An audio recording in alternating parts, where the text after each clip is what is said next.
Is Mouse Gunner, and this is a live stream, so if I'm talking in a chat or otherwise distracted, that's just going to be par for the course. We're going to be playing some more Escape from Tarkov. My game plan here is we're going to try something out. This is the first time I'm doing it as far as capturing it goes. So what I'm going to do is I'm going to do night runs, but I'm going to do them with night vision goggles. I don't like to do night runs when I'm streaming or recording or what have you, because you guys can't see anything. And I have a hard time seeing things, but I can see it better than you guys can. So I'm hoping this makes it a better experience for you guys, but I really don't know how it's going to look on your end. I have already tested out night vision goggles a few times. I've already done a few runs with them, so I know it works for me, but I don't know how it's going to work for you guys. I'm also using like the cheapest night vision goggles that you can get. I got a good deal on it as well from the flea market. It was only 25,000 rubles, which is very cheap when you consider the goggle part by itself, not the attachments and everything that you need to get it to work, is over 30 grand. So that's a real big discount for me. I'd probably have a hard time getting it for that price again, but somebody was generous in the price that they were selling it for, so I got a good deal. I am carrying fairly good gear. I have it attached to a helmet that's decent. It's a level 3 helmet. I have a level 4 armor, at least I believe it's a level 4. Yeah, level 4 armor. So that's pretty good armor as well. It's a little dinged up, but it's otherwise pretty decent. I'm going to be going in with an ADAR. This isn't the best weapon I have, but where I'm at right now is I have a lot of these magazines, and I kind of want to get rid of them. And this rifle, I kind of want to get rid of too, because at this point I already have 3 legit M4s. And they're better than the ADAR. Another thing I kind of like found out with the ADAR is the ADAR always comes at a maximum of 80 durability. This kind of took me a little off guard because I knew that when you get ADARs from scavs, that's how they come. But this was a rifle that I actually traded for, and if I come over into the trading screen, and I think it's Skier that does it. Let's just go to barter items. That'd probably be quicker. Yeah, right here. When you click on this, it says 100 durability here, but this is actually really misleading because once you pick it up, I don't know if it's the first time you use it or right after you purchase it, it goes to that maximum of 80. Now, if you're curious, what does durability do? The biggest impact you're going to notice with durability as it goes down, your shot pattern is going to get wilder. So you'll have more of a spread for your shots. So that's one thing that you'll more readily notice. If you really get it really super low, you'll start having jams, but you have to get it so low to get it to that point that most people don't get it that low. That you don't survive long enough using the same weapon to get it that low in durability, typically speaking. So that's not something that most people ever see. I've never seen it. Most people haven't seen it. I actually had to watch a video of another content creator named Pestily, very good content creator, where he purposely put like 3,000 plus rounds through a rifle just to get it to start jamming. It takes a lot of work to get it down that low in durability. And you can also repair rifles too, so you have to use it a lot without repairing it to get it to that point. But in any case, that's a lot of discussion of something that really doesn't particularly matter. It's just where I'm at in this gear. I don't care if I lose this rifle. I'm going to go ahead and use it. I'm not sure what the muzzle flash is going to do as far as night vision goes. I have been using the AKS-74U with the suppressor on. Really no muzzle flash to speak of with that setup, so it didn't really affect the night vision. I don't know if this is going to have a big huge muzzle blast that's going to blind us every time we shoot. I guess we'll find out as we go. So this is going to be a test in a couple different ways. I hope it's going to be okay. We do have a flash hider on it, but we'll just have to see. As far as what my objectives are, the main one I'm going to be doing is Peacekeeper's quest line. I got to his quest line kind of late because I was stumped on that one quest that kind of frustrated me. So I'm on the second quest for him. I have to mark these, I'm not sure how you pronounce this. I'm going to call them Tigers, but it's a Russian, pretty much Humvee. You got a little bit of a shot of one here. So these are UN, more or less, Hummers. I know it's the Russian equivalent of that, but and they're just around in customs. We have to mark them with markers. I already have all that stuff set up, so that's what we're going to do. So I have the markers in my lockbox. I have 3 vehicles I have to mark. That's what we're going to do. It's on customs. My goal here is to do a night mission. So that's all of the talk of what we're going to do. Let's get going. Hopefully we actually have a nighttime run here. Okay, it's not quite late enough for nighttime. Usually speaking, you're not going to see night until you get to about, I would say probably 2200. So we're a couple hours off of that, and it would take quite a bit of waiting to get to that. So I really don't want to go on a day mission with the gear that I have. We might do just a fun scav run or something, just to pass the time. Because my whole goal here is to do these night missions, and it obviously has to be nighttime to do them. And sometimes you have this, there's a 12-hour span that you can go on a map either way, right? But sometimes you have the perfect point in time when you can't get either. So a great example of that is right then, 7 o'clock or 8 o'clock in the morning, 8 o'clock in the evening. Both of those times you're going to have daytime. You're going to have daylight. As you go into 8 o'clock, it will become night, but you're going to have a couple hours before that happens. So you're going to have to be in a raid for quite a while. So yeah, what we're going to do is just going to make some room for a scav run. And we're going to have some fun here. I want to be in a raid for a decent amount of time. What did my guy got here? It looks like he's got a pistol. And he's got a backpack. So what we're going to do, just to pass time, we're going to go to the interchange. I'll go ahead and go for the 8 p.m. time. This time, we're going to know, what the light conditions are. And when it looks like it's starting to get dark, because lighting conditions are the same on every map, your time frame, except for Factory. Factory is the only one where time is frozen.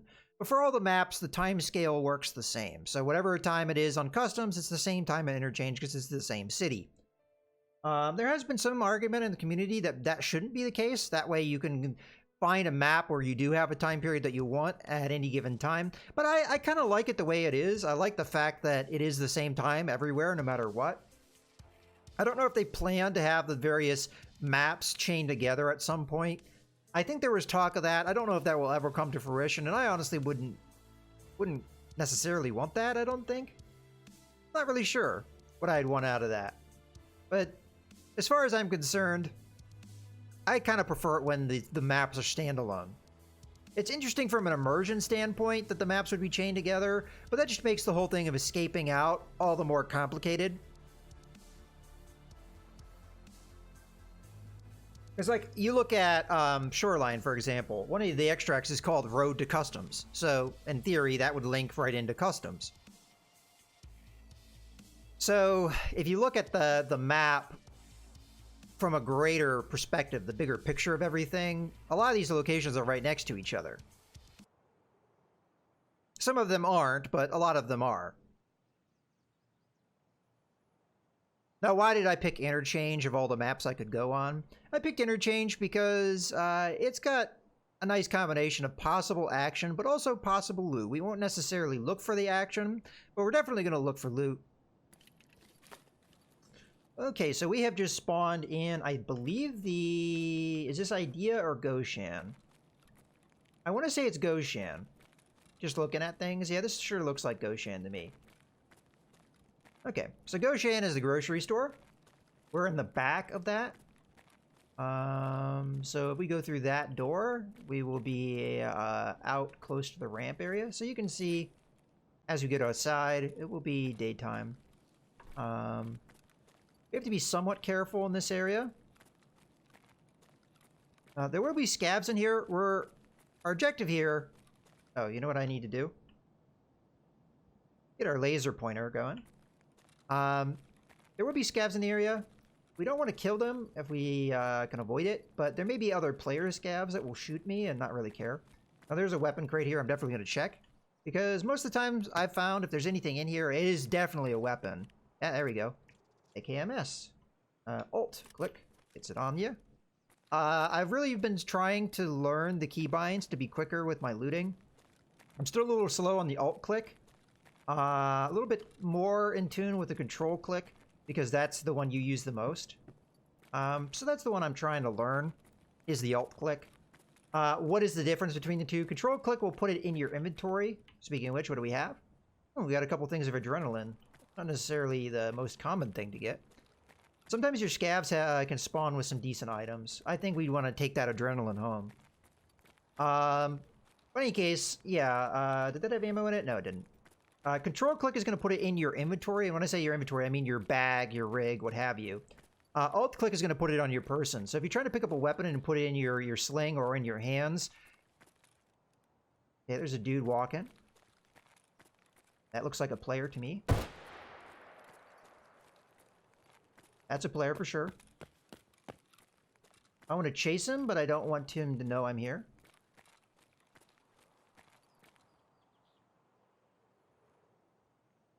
I see him. Got him. He stopped to loot this guy. We may have broken our legs in that drop. All right, so alt-click. Oh, we can't do that with this, huh? He has a nice rifle here. Get his dog tag.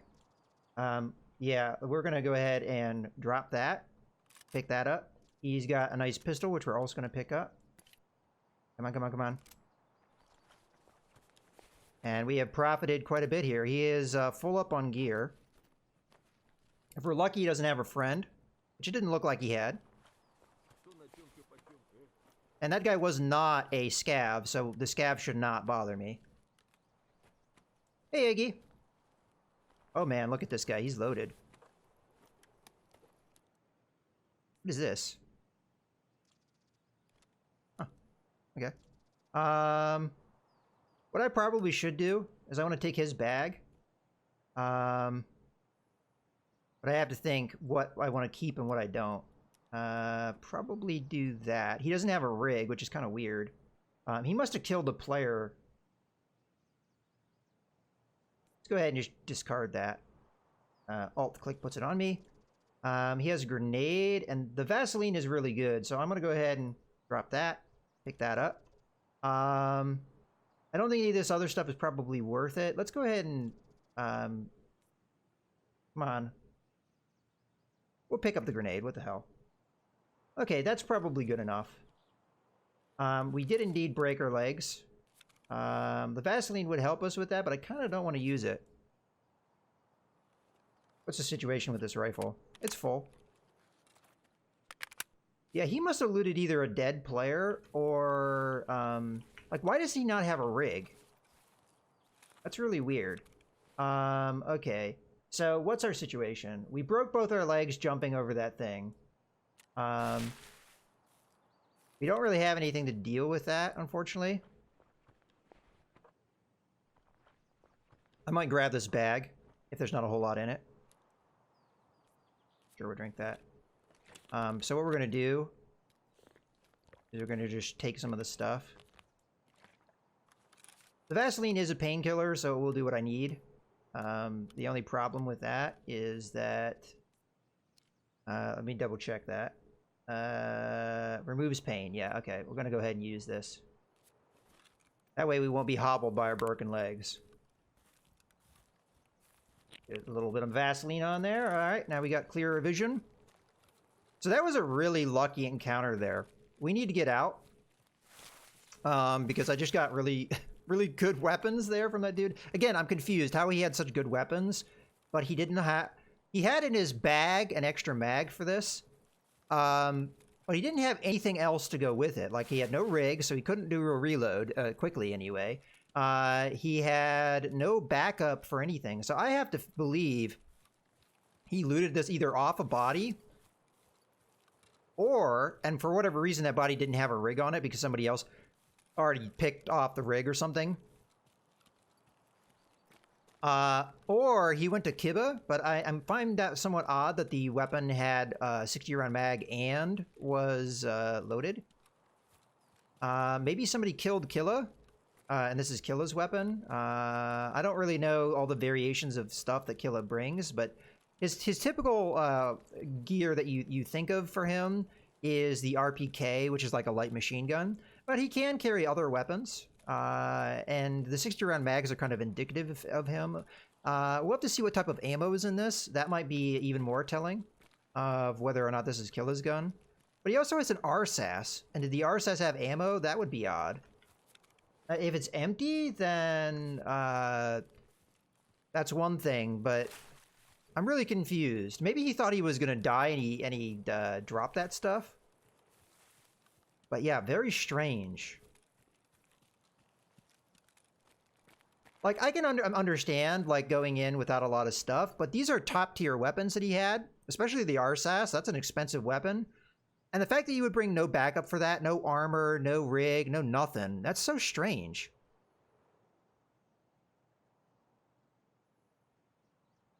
As you saw there, we killed him really easy because he didn't have any armor, so we just hip fired him to death because he was nice and close. I got a lot of experience because I looted a lot of stuff off his body. We got him with a headshot, which is why he went down so quick, but he didn't have a helmet on, so there you go. He's level 41, so he's fairly high level, so he should know better. Maybe he has so much stuff he just doesn't care. But now I'm going to have a dilemma where I don't know how to fit all this stuff. I should have picked this up to make us more room, but I didn't think that we would have a run that was this good. So this is going to be one of those situations where I'm going to have to make sacrifices because my stash is still too full. We definitely want the RSAS. Like, we have no choice. Like, I mean, that is a really good pickup. Maybe I can fit that. There we go. And we've got this here. I'm going to have to look through. Okay, so if I make a little bit of room here by moving this, we can grab our rig. There we go. And then that gives us plenty of room for other stuff. Yeah, so we didn't really have to leave anything behind. We shouldn't have to. We're gonna have to get creative with our Tetrising. I may have to leave the knife. Nope, we don't even have to leave that.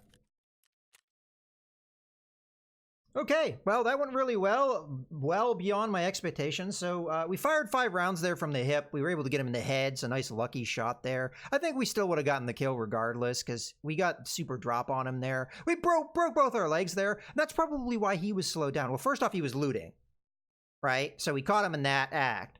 Secondly, he probably broke both his legs in that jump too. And maybe his stats were better and he could do that, because if you have a good health stat, it lowers the chance that you'll break your legs. So he might have not broken his legs, but even still, he would have been hobbled. Now, he had the Vaseline to take care of the pain, but he couldn't run.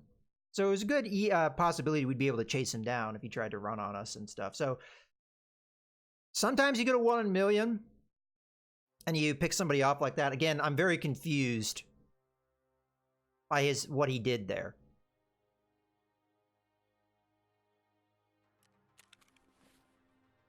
I guess you don't have to be good at the game to be that high level. I don't know. I'm kind of shit talking though. I should be quiet. Yeah, he might be really good at the game. Just got bad luck. Sometimes that happens too. All right. Well, in any case, let's go ahead and start selling some of this stuff that we know we can't use, and also we need to make room anyway. So the gas mask, as much as it is stylish, needs to go because we just do not have room for it. So we're gonna take this a little slow as we work our way through this stuff, but we'll get there in the end. So, it's worth 4 grand. That's not too bad. I'm then going to go to Fence because I know I have that knife to sell, and he's the only one that buys it. Outside of that, I have to make some calls on what I want to bring, like what I want to save and what I don't, because all of this that's in this area needs to go. If we can empty out some of this stuff, like I have a dog tag case, so that's going to be taken care of. This I can do stuff with if I get another part. So this we can make room for. Medicals, we want to keep if we can. Let's move this and this. This we can put in our there. I don't want to burn too much time here because I'm worried about the night passing us by. Let's put this up here for now. And then we can get rid of the bag by putting a bag inside another bag.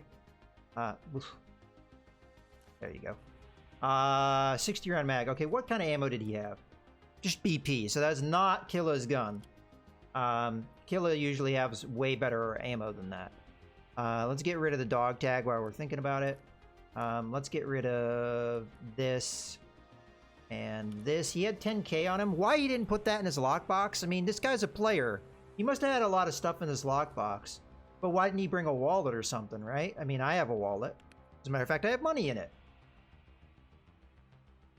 481 rubles. I keep having this bug with my wallet where I put money in there, and then the amount of money that's in there is not like saved, like it like glitches out and becomes a different amount, or the money just disappears altogether. I'm fairly certain I just didn't have 600 in there, but maybe I did. I don't know. So really all we need to do, if we can even manage it, like this bag is now empty. If I can make room for this bag, I could swap one bag for the other. I have a feeling I'm not going to be able to do that, though, because I really just don't have enough room to move that kind of stuff around. Maybe if we get really fiddly with it, we can manage it. Like, I could take this bag and put whatever's here in it. I'd have to look at how big it is. It's 1, 2, 3, 4 by 3. So that would fit here. So that will work. We'll just put the things that are up here inside. Let's make it easier on myself, so I don't have to scroll up and down. We'll just do this. There we go. Even have room for one more space if we want to. Okay, I'm gonna move this up here. Part of this I'm probably gonna sell, like the vest itself. The pistol, as interesting as it is, I just don't have room for it. So I may have to make a decision on what we want to do that. Let's just put the pistol there, and we'll put the magazines in my pockets here. And then we'll put the grenade in there, and the bandage. We're probably going to sell because it's already got one use on it. So we can sell this to make more room. So I'm going to sell that to Skier. This is me trying to go as fast as I can, too. So that we don't lose our nighttime here.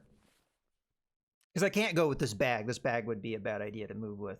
Okay, so that's made us room. Let's go ahead and throw this and this. These are like good items here, so we want to keep those. Now our problem is the RSAS. That's going to be our biggest problem, and I don't know how I'm going to get rid of that. Put that there. I want to keep the adrenaline if I can. This is going to be one of those situations where I may have to sell something to keep the RSAS, or maybe we just sell the RSAS because I just don't have the infrastructure to use it. I'll probably try and keep the sights and stuff. Let's see what we can do. Okay, that's full. I may have room in some of my bags. I don't know, and I cannot waste too much time here. I know for a fact I don't have the magazines, I think, to feed this thing. I don't think it takes static mags. I know it doesn't because it's a 30-06. So the question is, does it take FAL mags? Probably not. Best way to check that, we go to my rig that has the FAL mags, which I don't remember which one that is. No. Damn. One of these guys. This is where I'm taking too much time, and I really cannot waste this time. I know I have all the FAL mags in the same... This should just say that it probably doesn't. So with that in mind, I don't think it's going to do that. So let's just unload that. We'll put this here for a second, unload the ammo. We're going to go in here. M80 is not really the best ammo. So this guy was not really... Yeah. I don't know what to think of this guy, to be totally honest with you. Okay, ammo case... that M80, the other M80. Okay, so we can sell this mag and the gun. I'm probably gonna rip off the other things. Let's do that real quick. So we're gonna rip this off. I kind of want to save some of this other stuff here because these are upgrades that we can use, like for example this pistol grip and the other stuff, but I just don't have the time right now to spend on that. And then the pistol, we're gonna have to figure out a place to put it at some point. Probably still have room in here. There we go. So if we sell the RSAS, we've got everything taken care of, and we can get going on our next mission. I got to get rid of this other stuff, but it shouldn't take that long. So I'm gonna kind of panicking here to get my time. All right, sell this. It should give us a decent amount of money from Peacekeeper, which I'm trying to level up anyway. This is one of these situations where I hate doing it, but look how much money this thing is worth. That's why I hate doing it. That is a good item. But we need the room, so it is what it is. Okay, so now we just have to get rid of all this stuff, huh? This is, I think, one of those situations where you just don't have the time that I'd love to have to do this. Like, ideally, what I would do is I'd go through here and see if I could make room for it in my pistol case or something. Oh, no, well, we can. We probably won't be able to save the mags. Nah, we don't have room for the mags. So the mags are going to get dropped here. The grenade. Do I have any spaces anywhere? No, not that I see. All right, so the grenade I'm going to probably sell along with this bandage because I don't have time to figure that out. We still need time for these. Magazines I'm going to empty out of their ammo. Because I could use 9mm.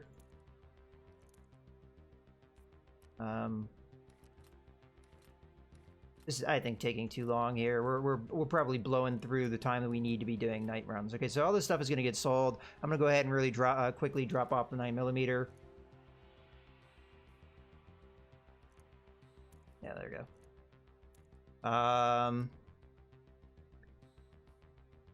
I may be able to slap these on something. There we go. Slap that on that. Slap that on that. There you go.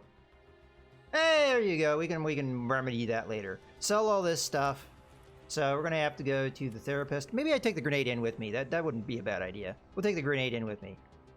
Sell. We'll go to Peacekeeper because he's the one I really want to advance here. Doesn't sell for a lot, but every little bit helps. Okay. So grenade in pocket, dollars in the pocket, so we can get it into our wallet and be done.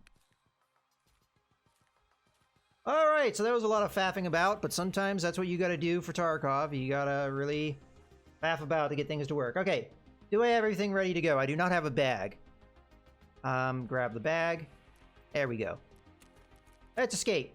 We don't have a lot of time here. Yeah, it's perfect time. Let's go. Now, the one thing I really need to do, and I haven't done yet, is I need to figure out the keybind to put my night vision up and down. There's a way to do it within the interface. But I don't know how to do it, like, without going into the inventory. Because I don't know what the keybind is. We'll come into the raid with it on. Hopefully at 10:30. At this point, it should be dark. I know officially night starts at 2300. And time will be passing as we're loading in, so it's very likely it will be nighttime when we load in. And then we've got the full night, more or less, to work with. So, I don't know exactly for this quest if you can place one, die, and then come back and place another one, or you have to do it all in one run and survive. The guy didn't say you did, so I'm going to assume that you can do it one at a time if you have to. I have all 3 beacons, so we're good to go as far as that's concerned, if that's going to be a concern. I will point out that the vehicles we have to get to and mark are in very dangerous spots, and this is going to be a dangerous mission for sure. I prefer not to lose the night vision if I can avoid it, because this is the only set I have, and the whole point here was to do these night runs. To see how they look for you guys, really, is the first test here. So hopefully you guys can let me know. Please chime in if you feel like you can't see very well or what have you. Again, I've never used this night vision before live.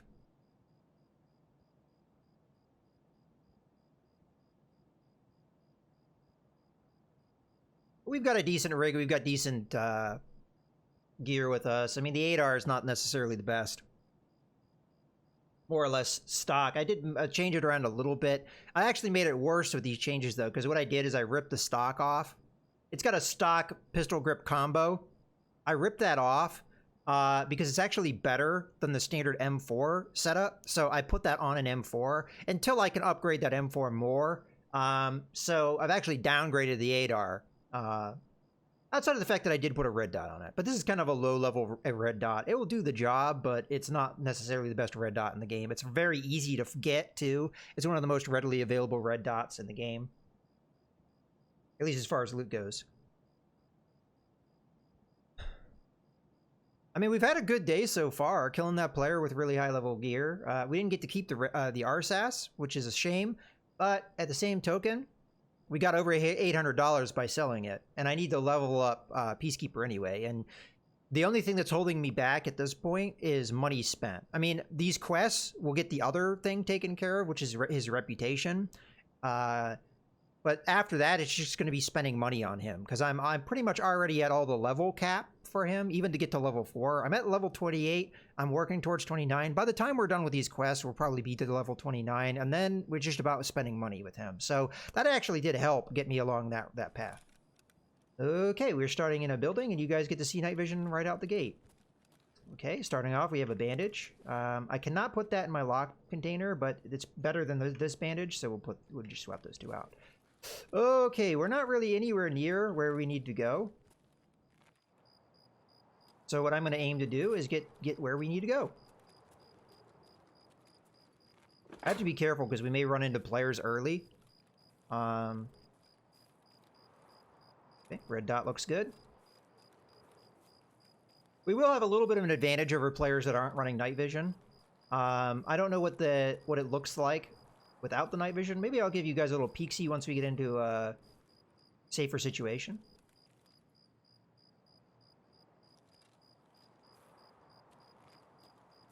Okay, we're going to go the long way around because I don't like going that way because you get sniped. Granted, where we need to go is right outside that wall for the first couple. There's a road on the other side of that wall, and that's where the first couple... You know, now that I think about it, that actually may be the safer path, because I've run into just, like, swarms of scavs over here. We're going to have to be careful. I see scavs, we may have to double back. So far, the parking lot looks clear. Looting in there is probably worth it. I just have to be careful, because other players may go there, too.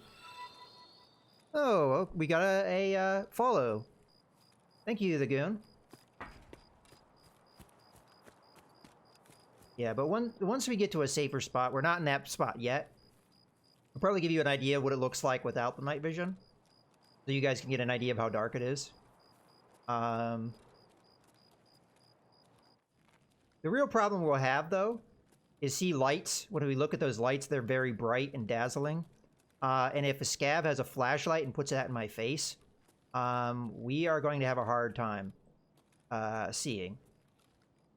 Okay, it looks clear.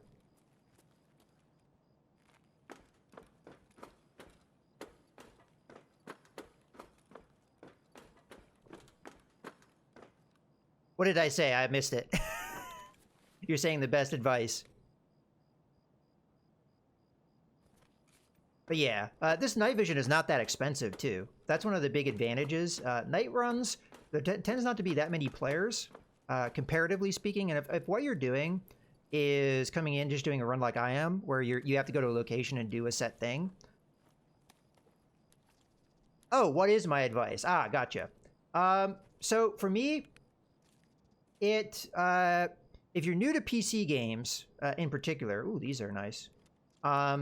The big thing is that this game is not all that well optimized. So it may run rough on your computer, and if you don't have the best internet, it can be kind of rough too. So that's one thing to take into account. Now, it's still in early access, and hopefully they'll work some of these kinks out. But for right now, it can be hard running on your system. Other than that, there's a lot of keybinds to keep in mind here. You don't have to use them. Like, you can do a lot of drag click oh wow, you got unlucky there. Nothing in there. But the keybinds actually help you. And one of the thing I'll tell a beginner that's really important for you is looting. You want to be quick about it. Because if you are looting for too long, looting is going to be your moment where you're the most vulnerable, especially when you're looting a body, right? And the longer you're there, the more vulnerable you are. So you need to be quick, and the keybinds are going to really help you with that. It's something I'm still trying to learn myself, because for the longest time playing this game, I have many hours in it. I just did the drag click thing, but having switched to the keybinds, it is a lot faster when you have the keybinds. A lot faster. Other than that, just, you know, be positive about the game. You will die a lot. Everybody dies. Even the best players in this game die. Just have fun with it. Don't worry too much about things. It can be frustrating at times. But don't worry about too much about things. Don't get crippled too much by gear fear. Just go in there and have fun. And don't worry about the deaths too much.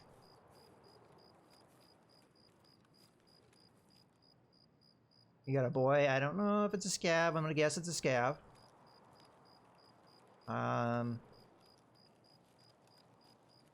Okay, we're gonna ignore him, I think, because I do not want to draw the attention of the scavs just yet. Because where we're going, there could be a lot of scavs. Yeah, okay, so my big advice to you, especially as you're beginning, do a lot of scav runs. Initially, I did them on the factory, and my goal was just go in, get out. And once you learn the factory, you can get out of that raid. Sometimes you'll get killed, but you can get out of the factory real fast once you learn the map. But I've actually switched my strategy, and now I do runs in the in interchange. And the reason why is because the loot in interchange is actually really, really good. I'm not gonna take that. So it's definitely worth going to interchange. I think interchange is tough to learn to a certain extent, especially as the mall area is very dark, comparatively speaking. What I would say is don't go into the mall, like the middle area, yet. Learn the outside of the map at first, and then the key place I'd like you, or I would recommend you go to, is Ollie. So Ollie is going to be, if you're looking at the mall straight on, it's going to be to your right. So it's the... And what you want to do is you want to wrap around it and go to the rear. And in the back section, there's this office area. And inside the office area is a bunch of computers. Loot those.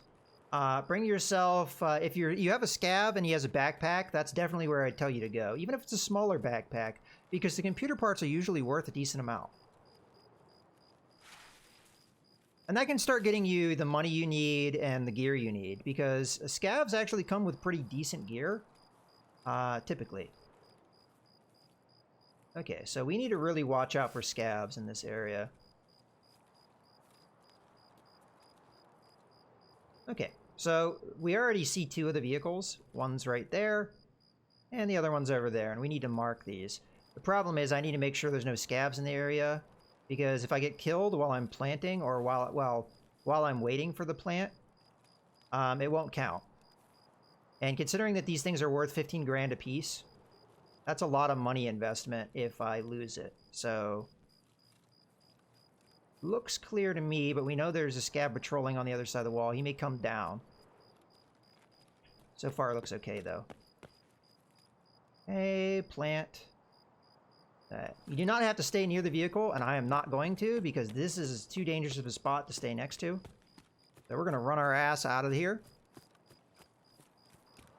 Yeah, well, the one thing you have to realize is offline raids are not necessarily 100% equivalent to what you see online. But it does give you a good opportunity to learn the maps. And you can turn off the AI if you don't really want to deal with them. But yeah, the game is definitely really hard. I guess we might as well check this while we're here.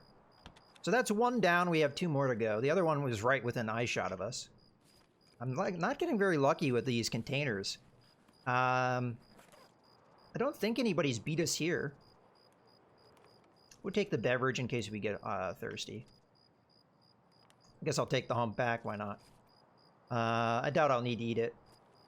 It'll probably just make me thirsty anyway. That's probably the first thing that I'm gonna get rid of.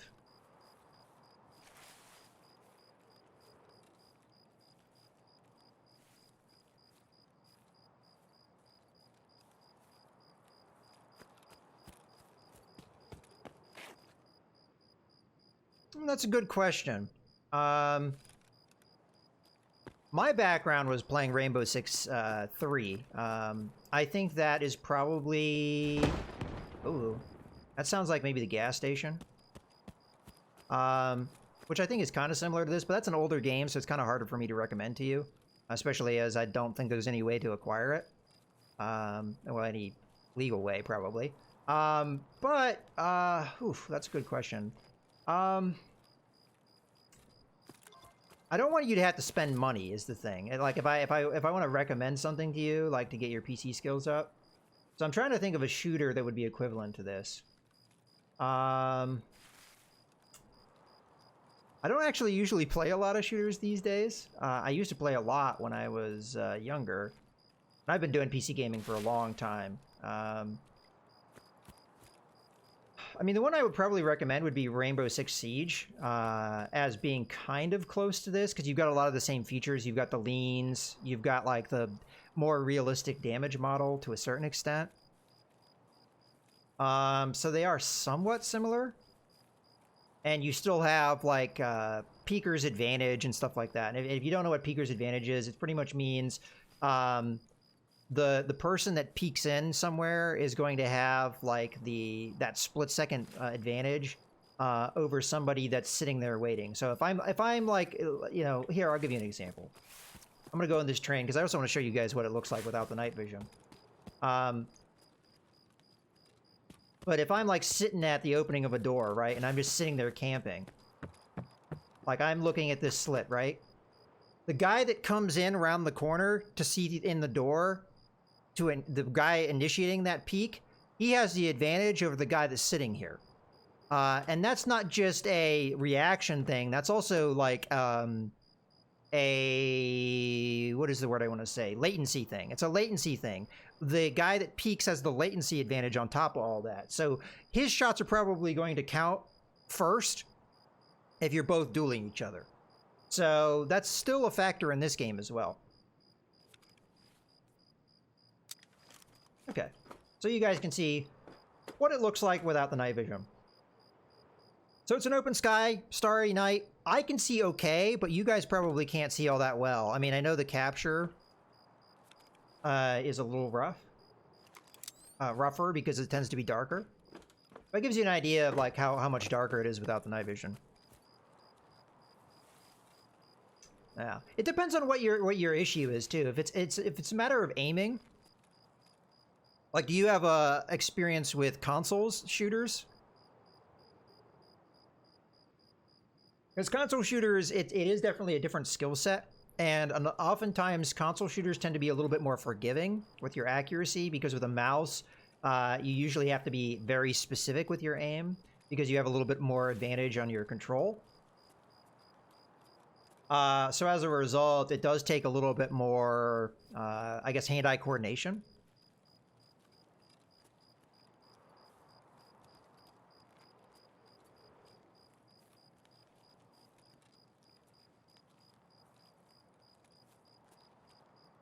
And the weird thing about this game is as you get really good at it, you actually want to be hip firing. I watch a lot of guys that are much more experienced than I am at this game. I could name a few if you are curious. So the two that I really like, if you are looking for more like a vanilla experience, okay, gotcha, is Pestily and Deadly Slob. Those two guys are going to be a little bit more clean in their coverage. If you want somebody who's a little bit more wild, as in will drop a lot of F-bombs, Cotton can be a lot of fun. That's Kotton. And then the other one, yeah, those I think are big three that you can watch, that I've been watching a lot. Pestily is good. He especially put out a video lately about keybinds and stuff, and also settings and stuff that you probably would find really interesting. So I'd look him up. Yeah, Pestily. Yeah, Pestily is great. I also watched Chicken Prism too. He's very good. Yeah, so Pestily has this guide out that he put out very recently about keybinds and stuff that I found very useful. But yeah, a lot of those guys, they do a lot of hip firing, and that's because they've gotten so good at the game that they're very good at point aiming. They don't really need to look down their sights. And one of the advantages with that is putting up your sights actually takes time. And I've oftentimes found that I'll see a dude, I go to put my sights up, and he's killed me before I got my sights up. So that's where the hip fire stuff can really matter. But that requires a lot of precision. So it's probably tricky for you at this stage as you're starting to get used to it.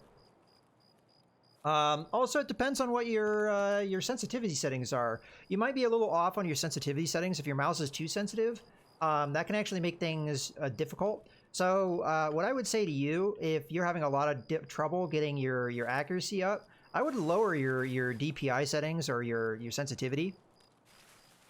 Ah, they're all on low. Gotcha.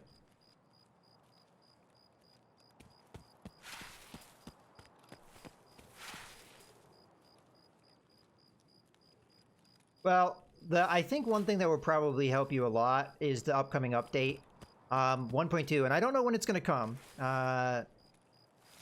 Battlestate Games is not really all that vocal on exactly when they're going to release an update, but the one thing that's really going to, I think, to be everybody's advantage is they're going to come out with a new thing where you have a hideout, and it will have a firing range. That will really help, because even with me, like, I haven't played with every gun in the game. I haven't. I've played a lot of time in this game, but I have not played with every game. And if you a gun, sorry. And if you don't put time behind a gun, you really don't know how it's going to react. So that's another factor, I think, that I think will help a lot of people not only get used to the various guns and stuff that they've never played with before, but just, you know, like, you want to know what a modification does, right? Or how it works, like what the sight looks like. Because I don't know what the sight looks like until I put it on a gun, right? So I think that will really help. But there's a lot of little tips and stuff that, like, I don't know if you know or not. Like you can change your red dot to different designs if you want. So alt-right click will change your different designs. I like this one, but you know, you might have your own specific preferences. And every site's going to be slightly different, and what all its design is. Some of them don't have an alternate. All right, this is our last boy. We have not really. We saw that one scab, but I didn't shoot him because I didn't want to draw attention while we were trying to get those other ones in the more dangerous spot here. Once we're done with this, we'll probably look to kill a couple scabs, because I feel like we haven't had much action.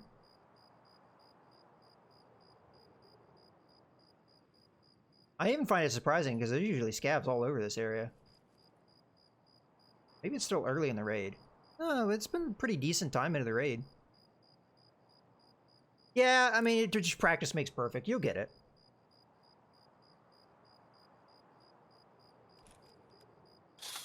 Ooh. Barbed wire.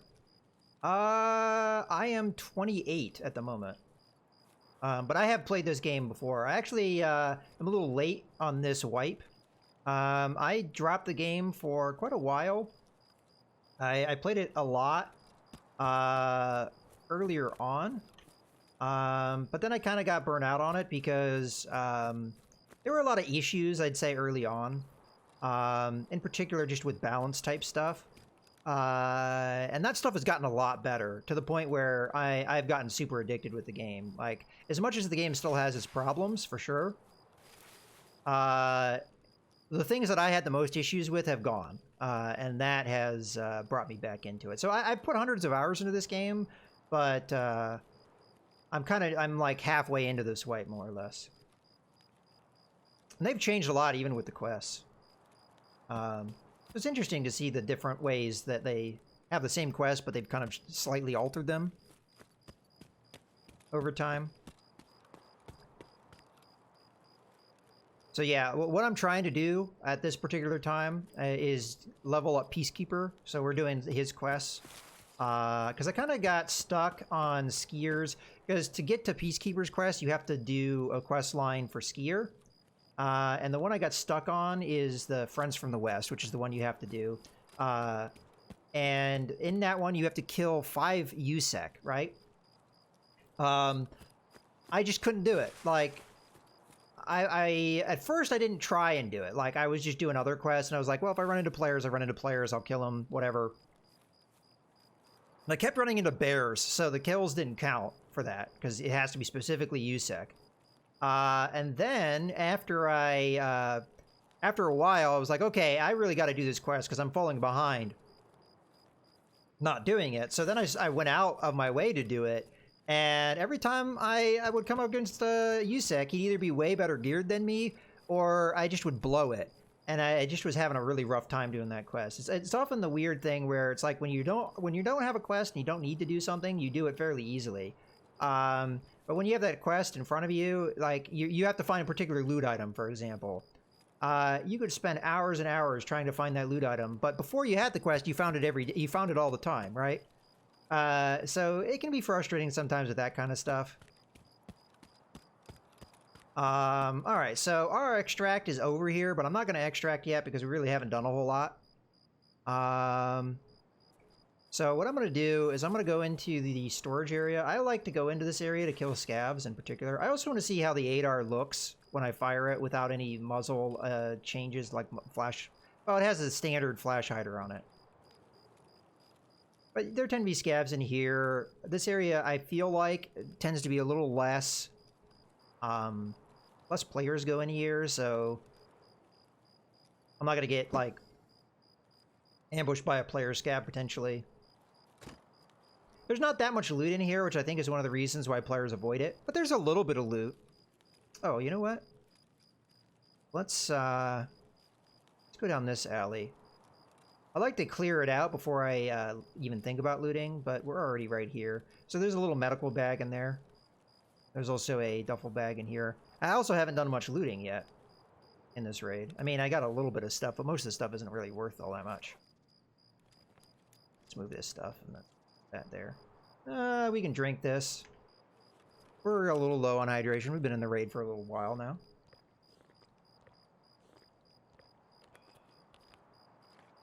All right.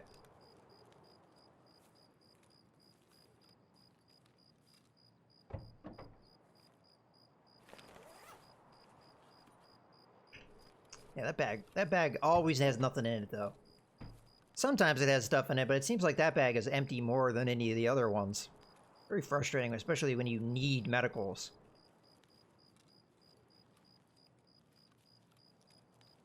Okay, so we're going to clear this place out, make sure there's no scavs. Very quiet from a scav front, though. It'd be kind of frustrating if they don't have any here. Sometimes they're on the other side of the band, so I just wanted to check to see if we saw feetsies. Check the trunk, you never know. Nope.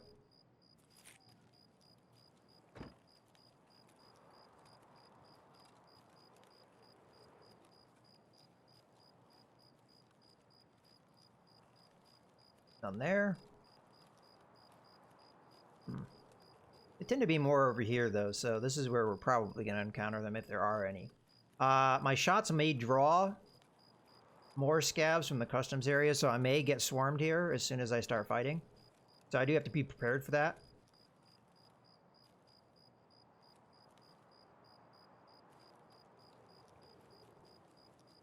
Wow, nothing, huh? Oh, no, I see him. Shadow right there. Okay, so we just draw everybody's attention. Let's go ahead and top that off. While we're here, let's put the strike cigarettes in our bag. What else is here that we'd want to keep? Maybe the Tashanka. That's worth a decent amount. That's another thing I've been starting to do, is bring extra ammo with me. Top off my mags. It's pretty important. Oh, I hear him. I meant to run, but my shift key didn't work there for a second. There's a dude coming to investigate. Let's wrap on him, though. You just have to be prepared for that when you are in this area. If you kill a scav, the guys from customs may come over to investigate, and there tend to be sometimes a lot of them. And again, you can be swarmed, so be prepared for that. They can also come through a hole in the wall over here. Yeah, I did. Oh, hello. I do not see him over there. Okay. I have a rough idea. That scared me a little bit.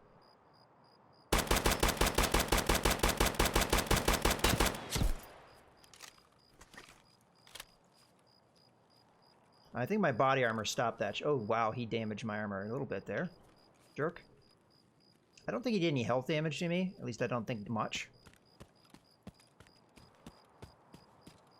I must admit I was not really knowing where he was there. I was just kind of firing in his area. Damn scabs and their lock-on aim. I think he's right there. I think I got his head.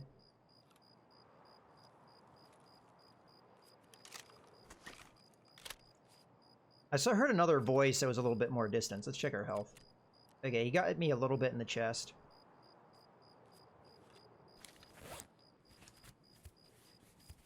You can do that while you wait.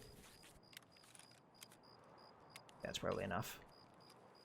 There might be more. You were in behind the car, huh?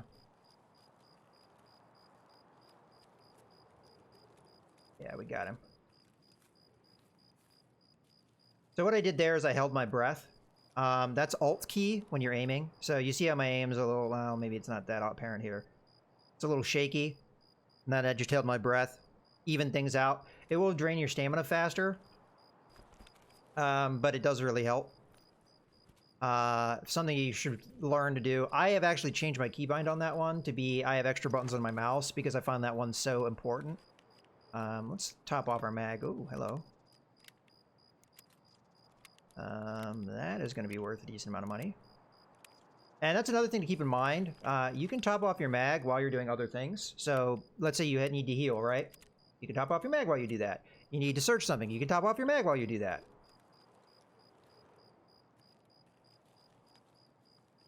Alright, I haven't really looted these guys yet. Because it's not really that safe. I need to make sure. Yeah, okay. AKM. Decent armor. Let's search his pockets. And that's why you search your pockets. We have 10k from that dude. There's another dude we need to search, but before we do that, I just want to make sure there's nobody coming through this hole. Not this hole. This one. Because I heard a guy on the other side of the wall. Yeah. So when he hit me in the chest, you know, you feel it even though it doesn't really do damage to you. It looks clear to me. So you usually know you're getting hit. It totally scared the crap out of me when it happened. That's actually worth taking. Learning the trades is another thing that's pretty important. If you get 2 of these rechargeable batteries, you can get an ADAR from Skier. That's a very good trade. I think you may have to be level 2 for it. As far as like his trader level, but it is still a very amazing trade. I also get a lot of matches. They're not really worth anything to the store, but a lot of players like to trade. Well, I'll show you that once we get out of here. Let's top off our mags a little bit more.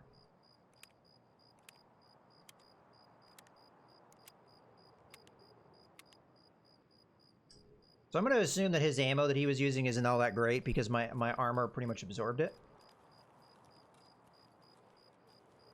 How are we doing on the nighttime? Again, I need to look up the keybind for this. You know what? While we're sitting here, let's look up the keybind for how I do toggle NVG N. Okay, well that's a nice easy one to remember. N. So how are we doing on night? Maybe it's starting to become a little...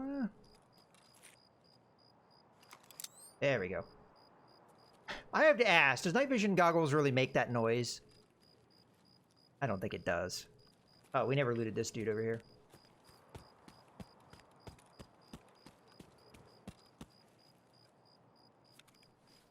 You have a helmet that I kind of want. Oh, we hit him in the head, though, so his helmet's jacked. Alright. Search to this bag, and then search his other thing. We're probably going to take the bag, even if it doesn't have anything interesting. Get rid of that.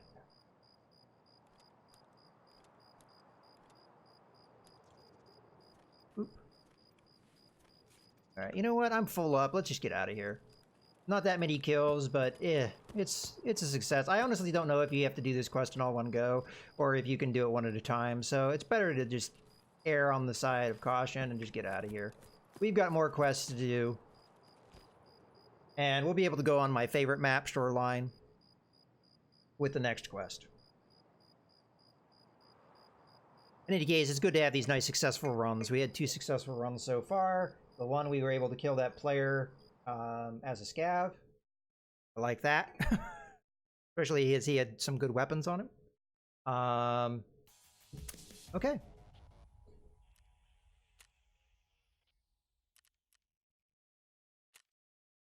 Alrighty. So that's one quest done. The next quest we have to do, I think, is very similar to this one, but it's on Shoreline. We have to mark some tanks. When I say tanks, I mean the military tanks. So let's... first thing we want to do... Oh, I wanted to show you this trade. Okay. Yeah. Let's put all our trade goods in the container first, though.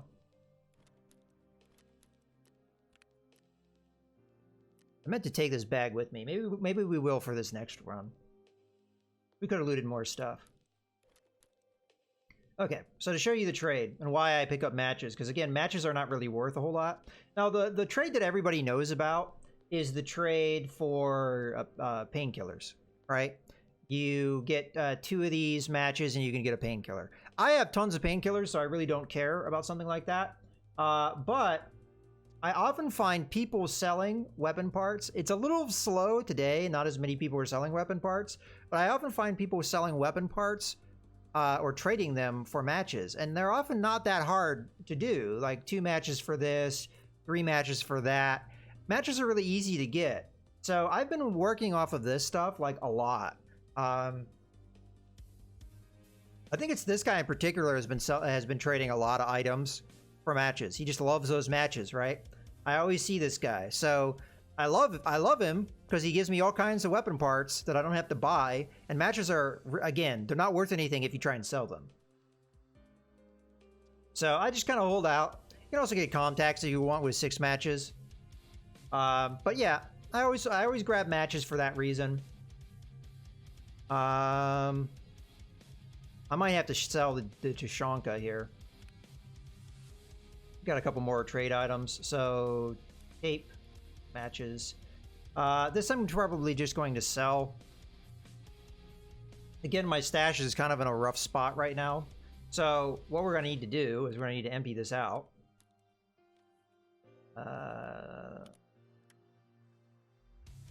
So that I can then transfer stuff. Let's do this there, this there. Okay. Now we can move the bags over and then get my big bag so we can kind of manipulate things.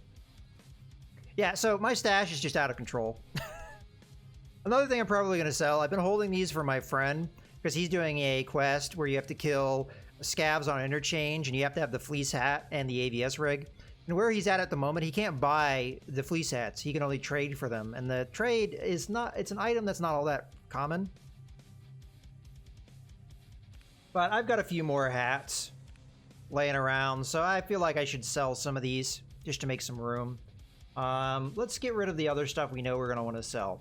So I think I'm going to sell this because I already have a couple extra. So we'll sell that. We'll sell the DVD player. By the way, if you don't know how I check the trade stuff, right-click on something, required search. This will give you everything that people are trying to trade. As you can see, nobody really wants DVD players all that often. I mean, I could get a backpack, but I need a bunch of other items to get that. So that item is just not really worth anything. I highly recommend you do that before you actually sell something. Check if anybody is trying to trade for it first. We'll sell this and this. Yeah. That'll be our start, and then we'll work from there. Let's move that up. I need to buy more of those markers too. I think it's 3 tanks that we're gonna have to do. I mean, obviously I have to turn in my quest and find out what I need. Peacekeeper may give me something I don't have room for. So I may have to sell even more stuff to make room for whatever it is. And if it's not something all that great, I might sell it. Let's sell this first. I always sell to Skier. the clothing items because he's the one that gives you the best offer for them. He's also the one that gives you the best offer for weapon mods, so we can just stick with him for this. We're going to go to Ragman. And these are also the two guys that I need to kind of level up as far as money goes. So we'll sell that. In theory, Therapist would give you more money. So if you haven't leveled her up yet, I'd sell to her. But I'm well above where I need to be for her. She only needs 900k to get to level 4. And I'm at 3.7 million, so I'm well above that. So I've been focusing on Ragman because I still need to progress him. While I'm thinking about it, let's get our wallet taken care of. So we got 10 grand from that one scav. That's why you check pockets, by the way. I know oftentimes you'll check a pocket and there won't be anything in it. But there's always a chance of rare items, and you can get a lot of cash from them.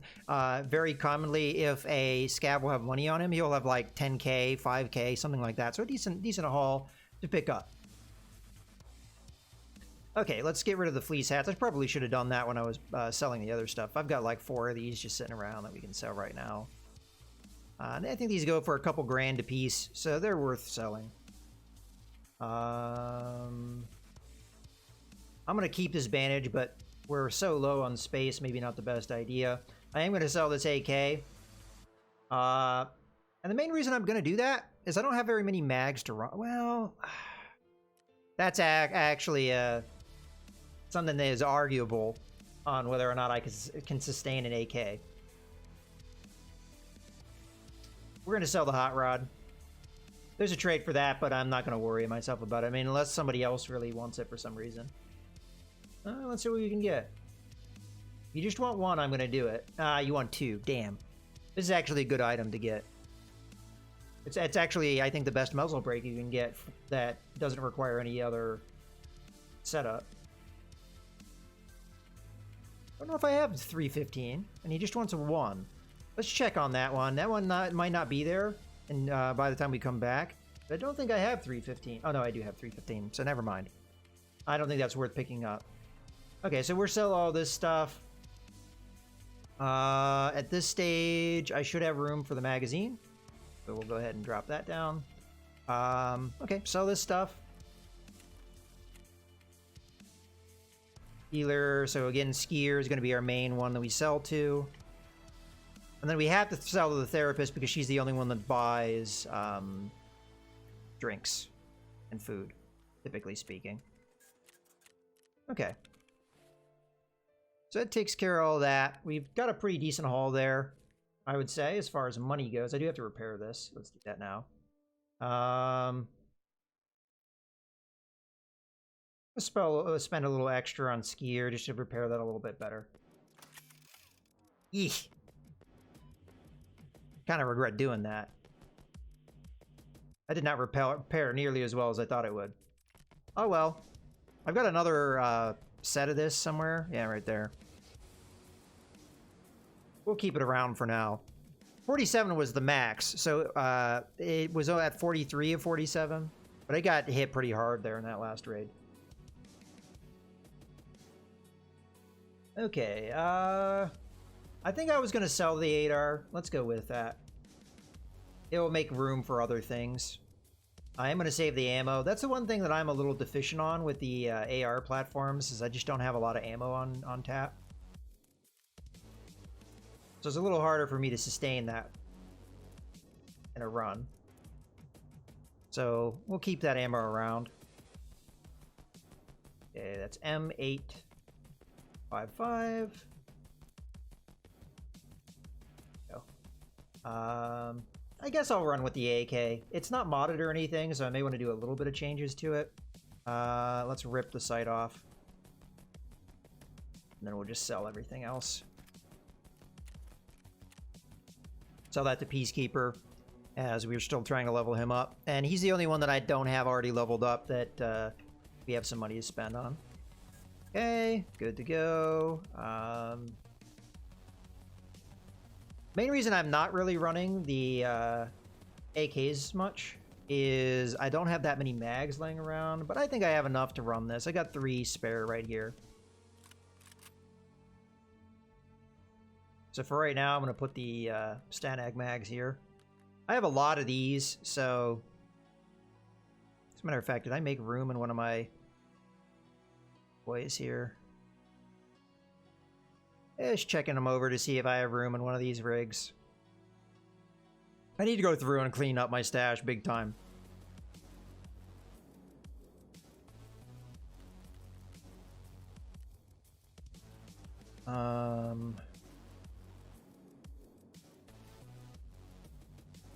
I may have to sell... Oh, no, I have room for that.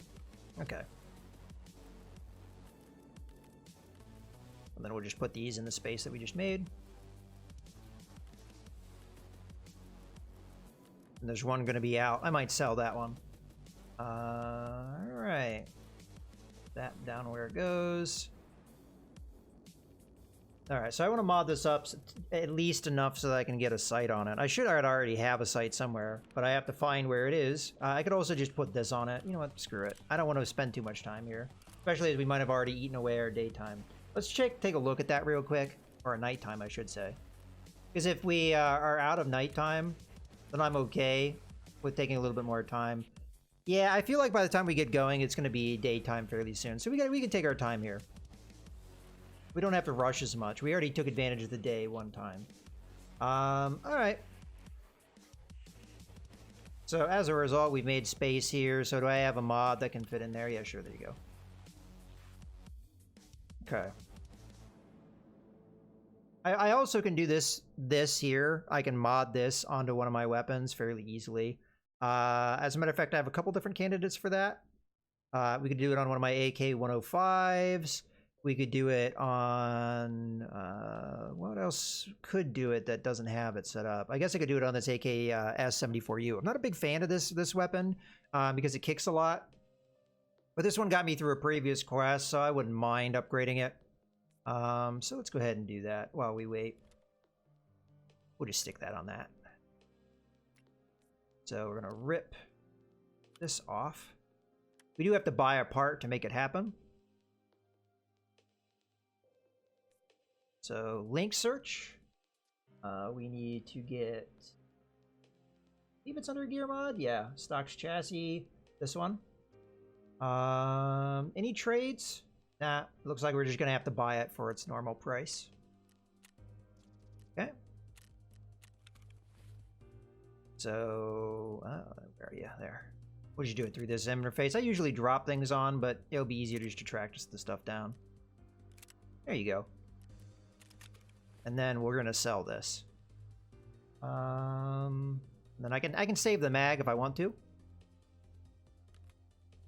All right. Question is, what did the scav have in the magazine?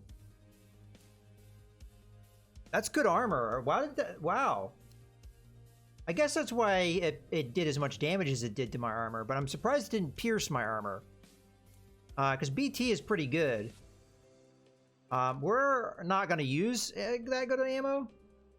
But as you can see here, I've got a lot of AK-74 ammo. All this down here is AK-74 ammo. Alright, so what do we want to run with? Probably PS will work for this. It's not the best ammo, but it's not the worst ammo either. And if you haven't done that already, I highly recommend looking at ammo tables in the wikis. Because it can be a good learning experience. Or, I mean, it's good to run with good ammo. Ammo is oftentimes more important than the weapon at times. Alright. And you hear a lot of people that play Tarkov that say that. For me, though, like, the thrifty part of me has a hard time spending money when I have ammo that I've gotten for free. Alright, we're more or less ready to go for a run, but I do want to pick up our quest reward because we want to roll into the next quest. So, let's do so. So, complete. We're getting a chest rig. That's a good rig. So that should probably free up some space for me. And we're going to go ahead and accept the next one. So this cheap bastard won't give me the markers, so I have to buy them yet again. Okay. Let's pick up his quest reward real quick. I also have a lot of insurance coming in. I should check on that. How much time do I still have? Oh, I've got plenty of time. It's just these two. Got 2 days still on those. Yeah. Let's get Peacekeeper here. Okay, 2 60-round mags. I have a couple of those already, but I don't mind having more. And $900. That's nice.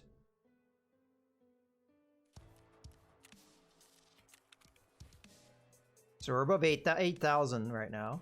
Nice. There's a quest for Peacekeeper later where you pay him $8,000. Kind of a weird quest, but you know, it happens. This will actually fit in this space here, so we just need to move some things around and we can get that to go. Yeah. Start moving this stuff. Do I want my documents case? I don't really need my documents case for this next run. I do have keys for Shoreline, but we don't really need to use them.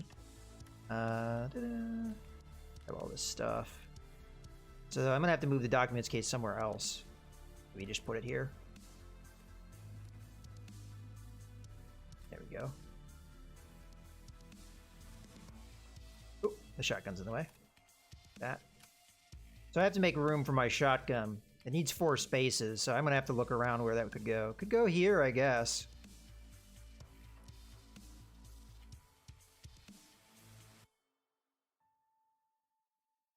Question is, how do we make that happen?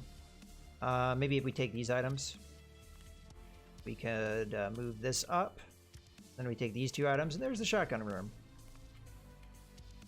Rigs are a nice way to give yourself more room.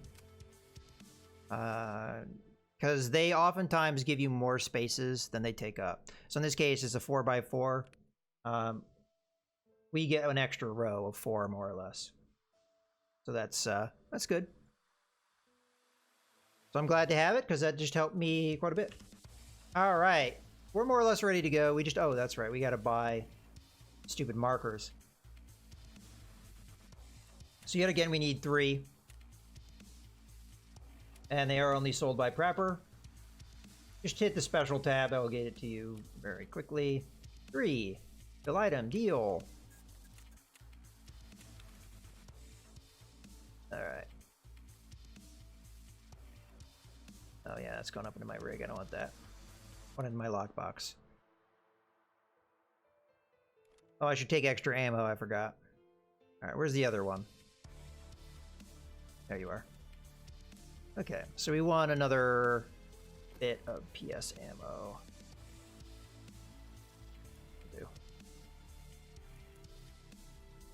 It is remarkable how much ammo you go through, though, doing runs, especially if you shoot a lot. You know what? Because we're in a run, I'd rather have the recoil reduction right now. So we're just going to go ahead and slap that over. Let's see. I want to ensure that, because I can always use these recoil butt pads from one weapon to another. I don't really care about the AK-74M. If we die and lose it, it's not a big deal. All right, let's get ourselves a bag. And I think we're ready to go. I'm going to go with a bigger bag this time. Because although my stash is a little out of control, we can do a lot of looting on the shoreline. So I think it'd be a good idea to take it. All right, we're pretty much ready to go here. Let's just do our check. Medicals. We can heal ourselves. We've got painkillers. We've got a splint in case we break something, and we've got a bandage to take care of bleed. Now, granted, our medical healing kit also takes care of bleed, so if you get more bleeds than one, we're good there too. All right, that's check number 1. Check number 2. Do we have a gun with ammo? We do. Check. Okay. Do we have our quest item? Check. Let's double check that we have 3 places that we have to go. So it's Beekeeper. Another check here is, did we actually accept the quest? Sometimes you forget to do that. You're like, you look at the quest, you go, okay, that's what it is, but you don't hit accept. You're not in the quest yet, and it won't count. So here we go. So we have 3 tanks, we have 3 markers. Perfect. So that's a big check. All right, so we have everything we need. Always do your check, and also double check your check when you're about to go in the raid. So we're going to Shoreline. It is not going to be anywhere near nighttime. So I'm going to change up my gear a little bit. I'm okay with doing this in the day. It'll be a little bit more dangerous from a player perspective, but That's okay. Let's go ahead. I'm gonna go into my helmet bag here. Yes, I have a bag devoted entirely to helmets. Okay. Question is, what armor am I gonna run? I guess I have to run with this, so I should bring in a decent helmet then. Well, I've got a couple of these. I want to keep my night vision for later. I don't think you can hook night vision. You can't hook night vision onto this helmet. Man, I've got the hiccups. Okay. I do want to get the face shield for this. We're going to have to make room for it real quick, though. I'll just pick up the shotgun. I think it's only a 1x2. If I'm wrong, we won't be able to buy it. So we want to go to Ragman. I could have just done a link search. Would have sped things up, but that's okay. It's right here. Double check it. Oh, actually, it doesn't show compatibility. Never mind. But it's the right thing. It's a Kyber face shield. 22 grand, so it's kind of expensive. We're definitely going to want to insure this. But this will keep our cabeza together. Oop. Turn that on. And sure. Yes, sir. Okay, we are ready to go. We've got armor, we've got our weapons. We're going to want to put the shotgun back because it's not loaded anyway, and it would be pointless to take an unloaded shotgun. Okay.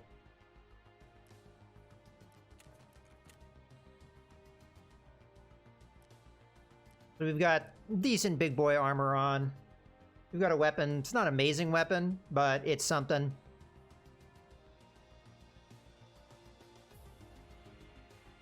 Kind of feels silly bringing such a crappy weapon with such good gear. You know what?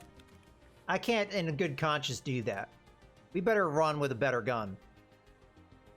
But then I would want to... it's fine, it's fine, it's fine.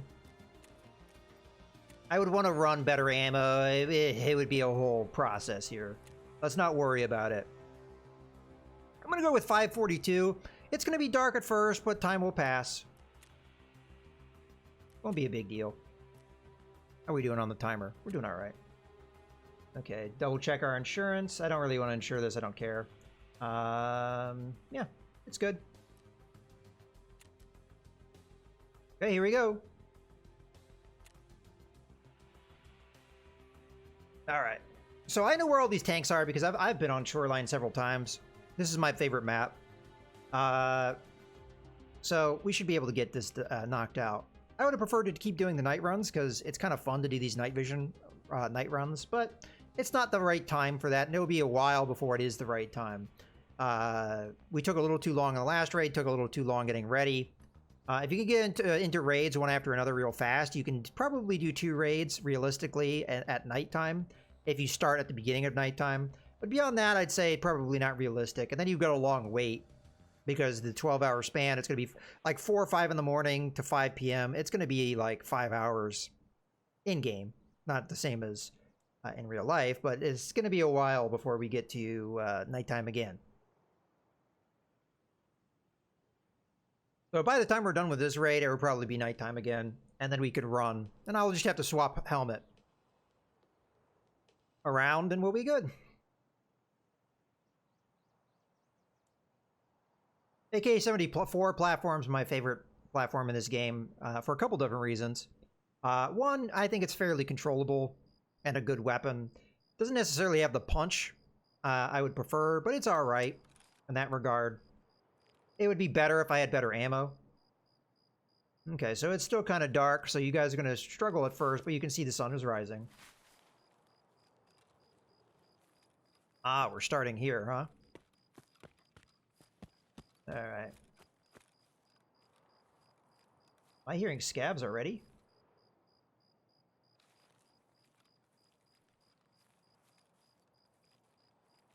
Usually there aren't scabs in this area.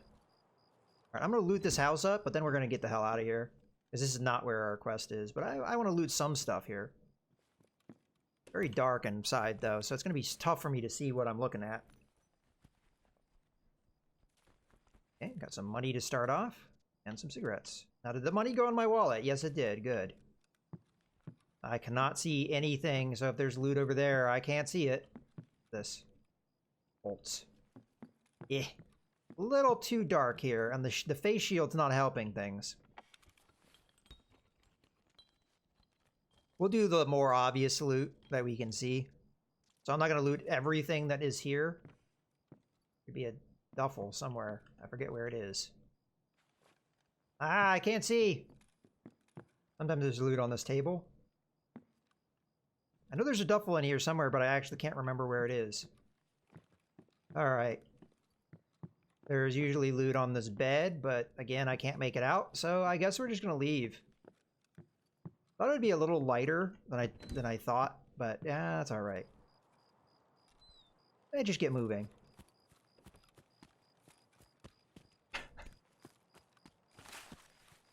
The face shield's not helping with the vision. That's for sure. Guy needs some Windex. He needs to clean that. I mean, you see all that smudge? He needs to clean that damn face shield.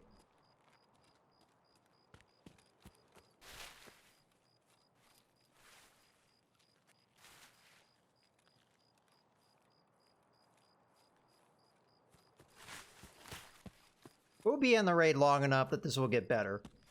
So I apologize, you can't see much right now, neither can I. This is the moment in the game that's actually the worst. You'd think, like, the middle of the night would be bad. It's actually when the sun first starts rising at dawn, or just starts dropping at dusk, that's the problem. That's the problem where you're not going to be able to see much.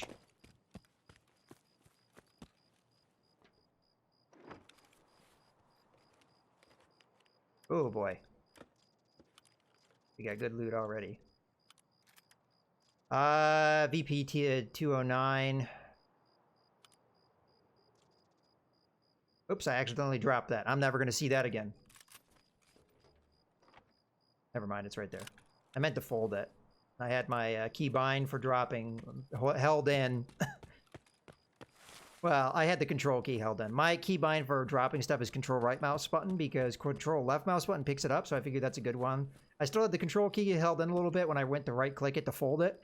So yeah, a little bit of a mix up there, but we got it in the end. There's more loot over there, but I don't want to go somewhere where I really can't see what I'm doing. Let's go to where the first tank is. Actually, no, the first tank's in the village. That's the closest one to us right now. We actually need to go back. I wasn't thinking. Yeah, the closest tank to us is the one in the village. Alright, so we got some running to do here. We were at the outskirts of the village. That's what I call the moldy house. Because if you look inside, it's very moldy and it's gross. You couldn't see it because it was very dark. But trust me, it's there.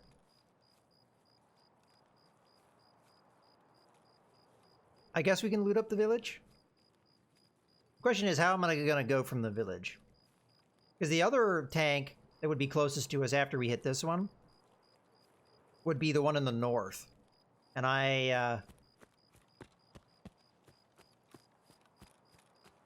yeah.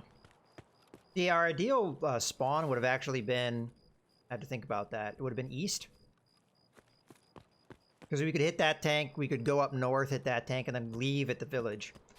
Because you have the tunnel extract nearby. But we're going to have the road to customs. And it's a little less close together. The path, that is. There's the moldy house. Could have swore I heard scav voices. That could have just been my imagination, though. Alright, it's starting to get light. But it's not too bad. I may loot this area up. Then again, I may not. Probably check the store, at the very least. Because there's some money there, potentially. In the cash registers, and there's some loot there as well, so... probably worth it. I oftentimes loot the house as well, but I don't think I'm going to do it this time.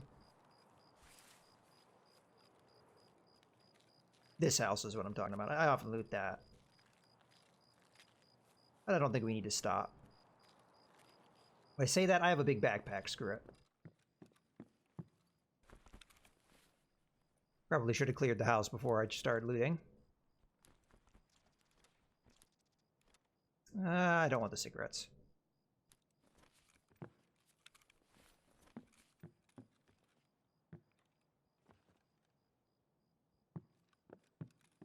So hard to see stuff, but I know my way around this house a little bit better.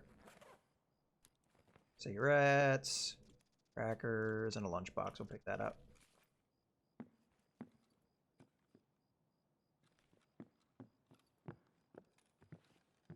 Box.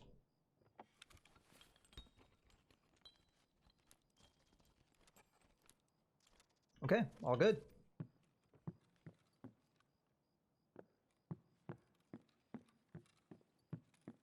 Okay, now for the store. This is where we're gonna have to be very careful. Might be too early in the raid to see a lot of action here, but you never know.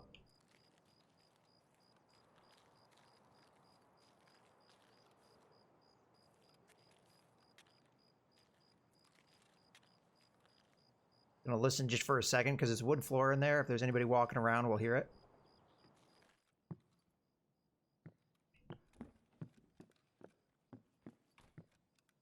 Okay. Pick the road. Nothing. Okay. Jump the counter. Come get our $roos. Well, probably rubles. Rubles, I think, are the only thing that spawn in here.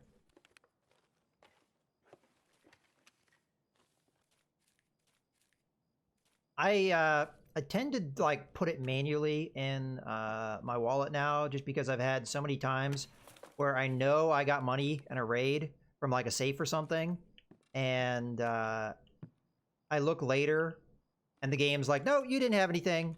That safe you got where there was like piles of cash. Nope, there was nothing in that. You didn't pick that up." Ooh, Plex. Plex is good because there's a trade I've been trying to do.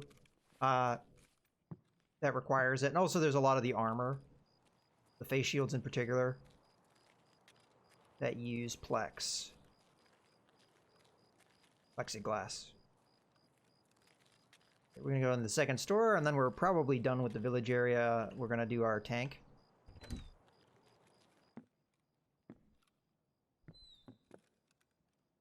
Another lunchbox, that's worth picking up, because it does have hydration that it gives you.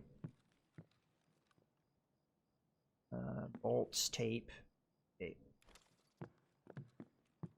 Let's clear before we even think about being. There are gonna be scavs out on this road, and I want to make sure they're not there. We got there. Alkali. We definitely don't want that where it is right now, so we're gonna move some things around. Okay, we're more or less already full up. Crackers don't really need. Or cash. Other thing, plexiglass. So now we're starting to need to drop stuff. Because plexiglass is more important than pliers. That's for sure. Looks like still quiet here.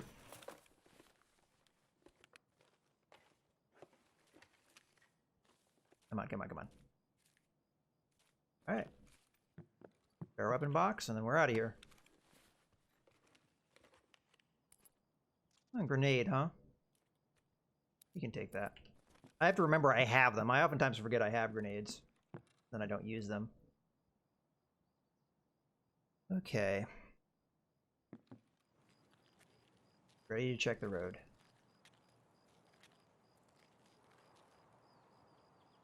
Looks clean. There's our tank.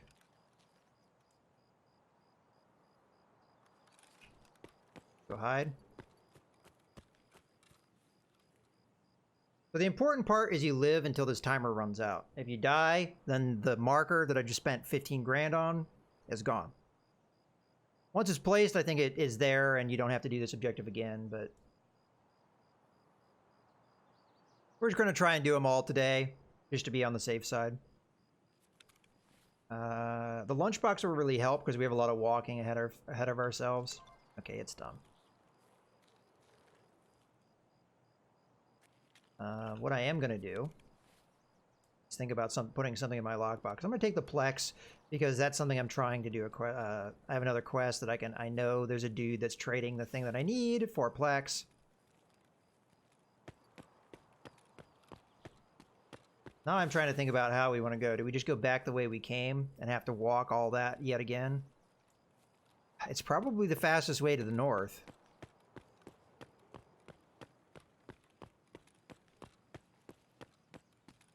If we want to try and hit all 3 tanks in this run, we have to go to the north eventually.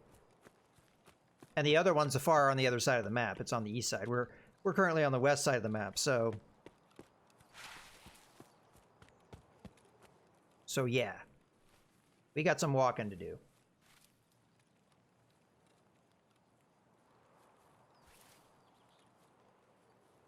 If you are new to this map, the village I highly recommend. You may run into scavs in that shop area I was in, but this is actually one of the best maps for a new starting player. Once you learn the map, it's a very big map, so it's hard to learn. But once you learn it, this is actually one of the best maps to play because the loot is very good. And if you go to the right places, like for example this village, you're not going to run into a lot of players, so you can get in, loot, and get out. Right now, I mean, what action have we had? 0. I mean, again, there could have been scavs in that village. We didn't encounter them, but they could have been there. It's kind of early in the raid, so the chances of running into the scavs become are much less early in the raid. The longer you go, the more they're going to spawn in, and then they're going to kind of coalesce in an area.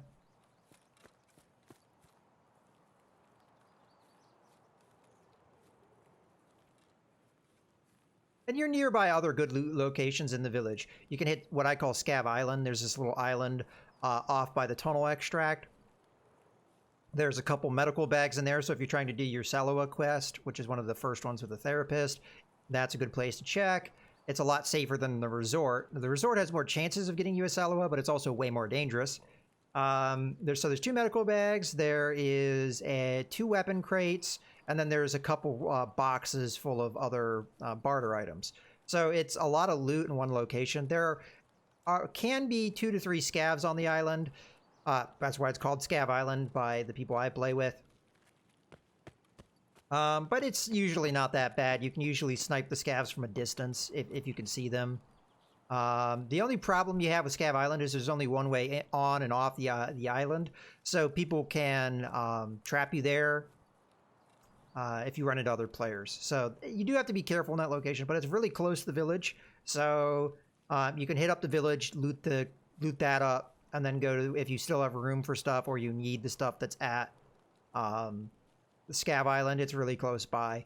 And if you have the tunnel extract, you're already at your extract pretty much. So, and then if you need to get to the village, take the path I'm taking in reverse.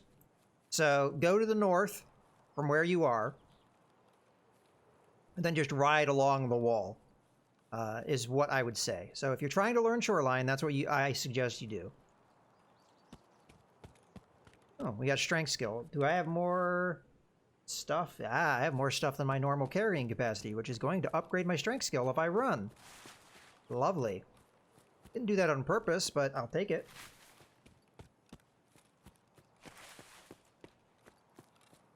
So as long as we are running, scav.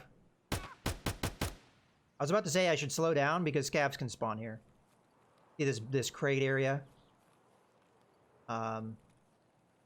There's a couple weapon crates, but oftentimes there can be scavs spawn in here. Makarov, not really worth it, but let's check his pockets just in case he has something cool. We'll also put this on. Okay, nothing. I'm gonna check the weapon crates. They're probably not going to have anything, but we might as well. Now I did shoot, so I have to be careful because I may draw players. So get in, get out. Crackers, bandage, we'll take the bandage. Let's reload just so we've got a full mag in case we need it.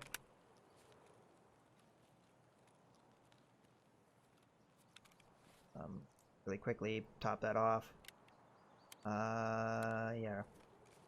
I don't think I fully topped it off, but we got a couple rounds in there. That's fine.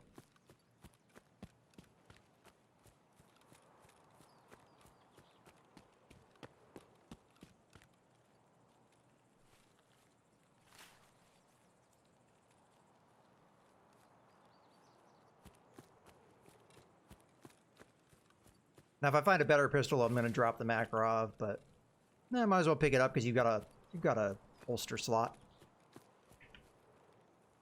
All right. Should be quiet the rest of the way until we get to the rock passage area.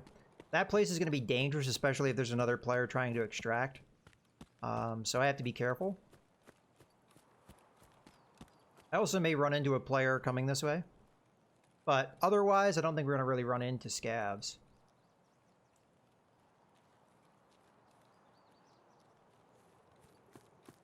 There will be a sniper scav nearby, potentially nearby where the bunker is, but there could also be scavs there at this point.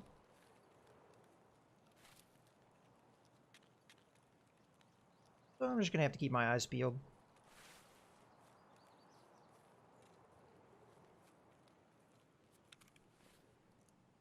Let's just top this sucker off. Just needed a couple more rounds to do it.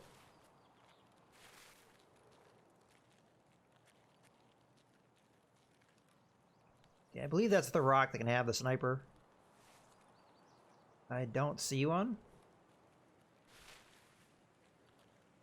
Okay, so if you see the green smoke, you can use the rock passage extract, and everybody should have that one available. Okay. So double checking the rock for the sniper. Again, I'm not seeing him. That's clear, but there could be scavs down here. But our tank is right there. So we do need to get here. But a player could be camping this. A, because it's an extract, and B, because there's scavs here sometimes. So they may be camping it for that reason.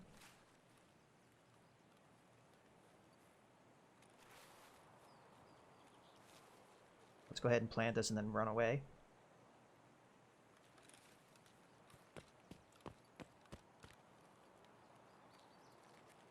This is probably a good enough place to hide, as long as nobody saw me.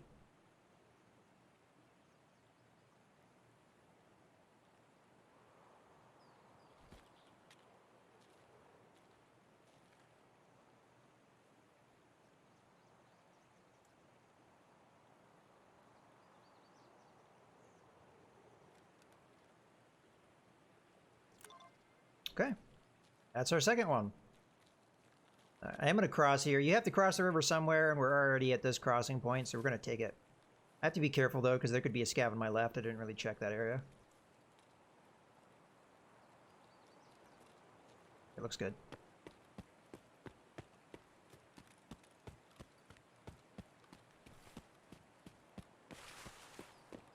I just keep moving until we get a little distance away from here.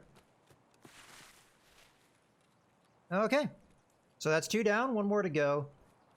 This one's going to take a bit more walking, because it's a little ways from here.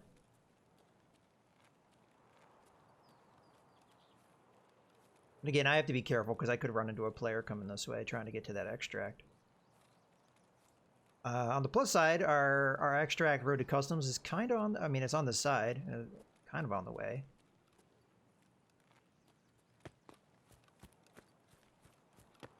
We are not going to go to where the tank is as the crow flies, because it's kind of too dangerous for that. But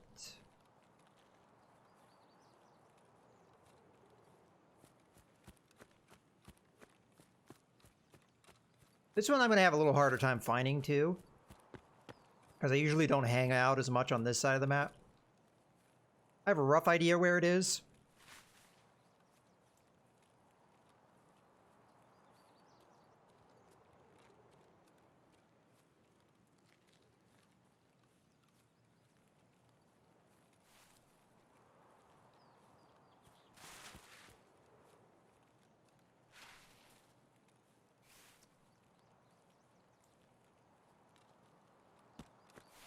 Hopefully we're on the right direction. That's the wall.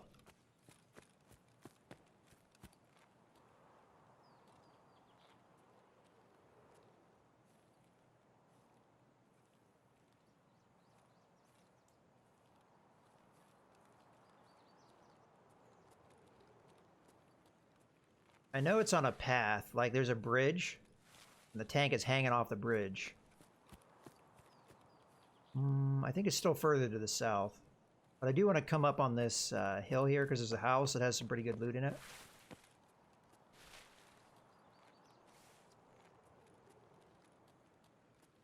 It's quite possible somebody's already hit it, but we might as well take a look at it. This is often forgot about. The angle I'm coming from. See if there's anybody in there. But the only thing we may have to worry about is them being right here. Nope. Okey-dokey. Take the first one.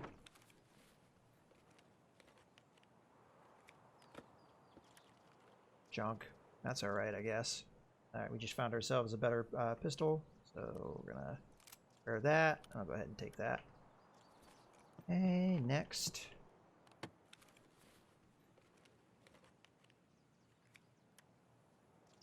Art I've never seen before, huh?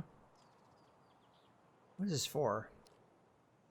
It's for an HK. I'm gonna take that just because in all likelihood I'm not likely going to have an HK anytime soon.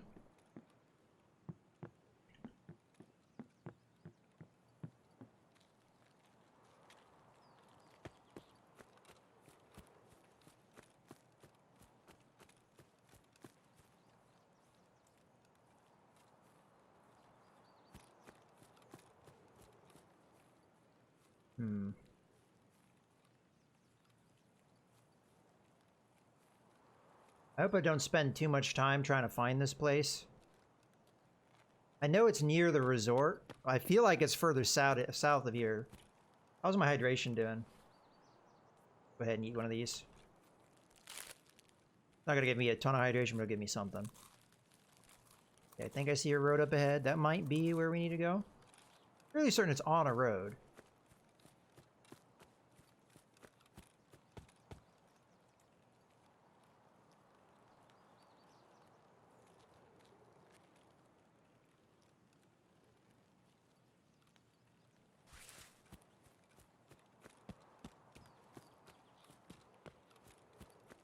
Thought it was fairly close to the power station, which we haven't quite gotten to yet, so...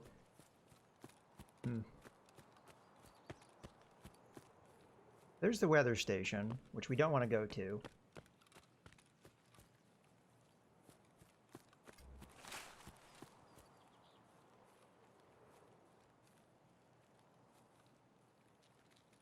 Let's keep going along here, because I'm fairly certain it's nearby the power station. If you follow the power lines, you get there.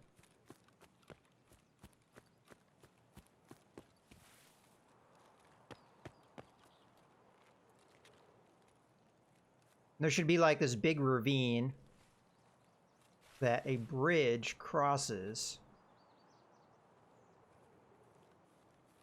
somewhere in this area.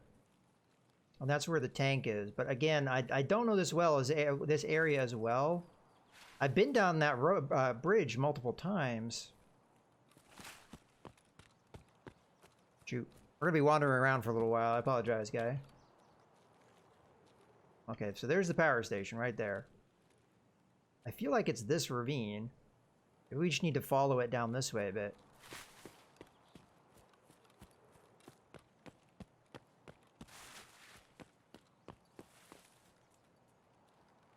Ah, got it. There it is. Okay, I guess it was further south than I gave it credit for. Okay, well, this area is super dangerous. Because we're very, very, very, very close to the power station. But maybe we can hit it from down here and then go underneath the bridge to hide. Ah, there we go. All right, hide under the bridge. Never actually been under the bridge before.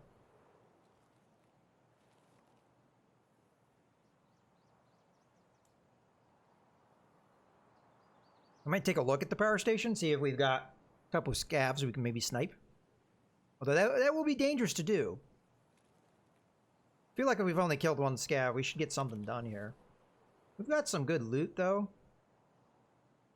The main one I'm concerned about is the Plex, which we can We got all 3 of those. So if we die here, I should probably put that on a keybind. We'll be all right. I've got a couple more slots for some loot. So either way you look at it, I feel like we can at least take a chance here. And maybe see... I mean, I haven't heard a lot of shooting. So other players on this map have either left or they're being very quiet. But I should be careful because there could be a lot of player scavs. Pretty sure I saw the scav sniper. Just thought I... Ah, there he is. Is he dead?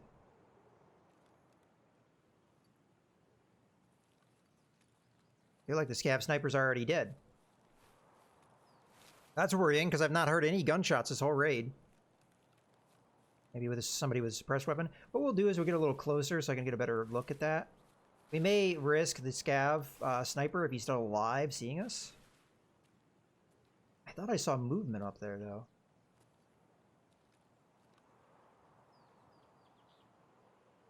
I don't have a scope, so it's kind of hard for me to see what I'm looking at here. Maybe I'm just mistaken. Maybe I saw something else. But I swear there's something up on that roof, and it looks like it's draped over the railing.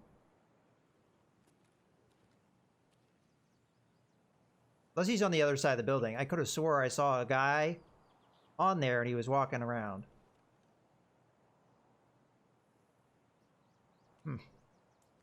Oh well. Let's do a little peeky here. I could just be losing my mind here.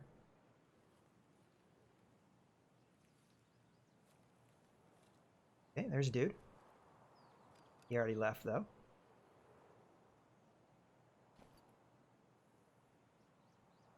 Okay. Saw another dude. About there. Behind that building. We could toss a grenade in. Or we could just try and get another angle.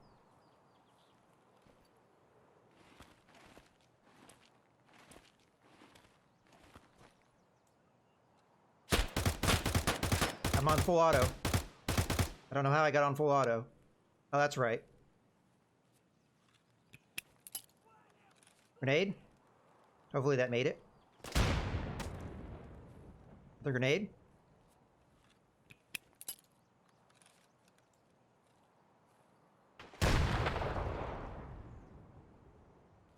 I remember putting it on full auto. I kind of forgot about it.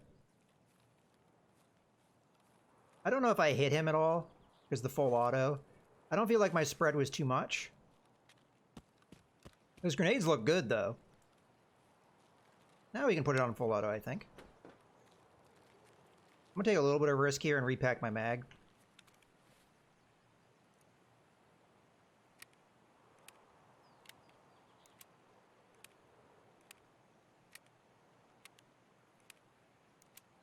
Probably not the wisest thing I've ever done.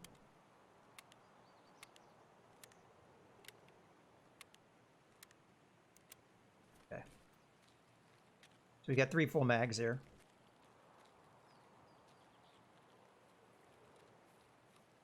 Those grenades look good. I don't know if they hit him at all, but... Okay, we got a kill. What killed him, I don't know. I don't know if it was a grenade or me shooting.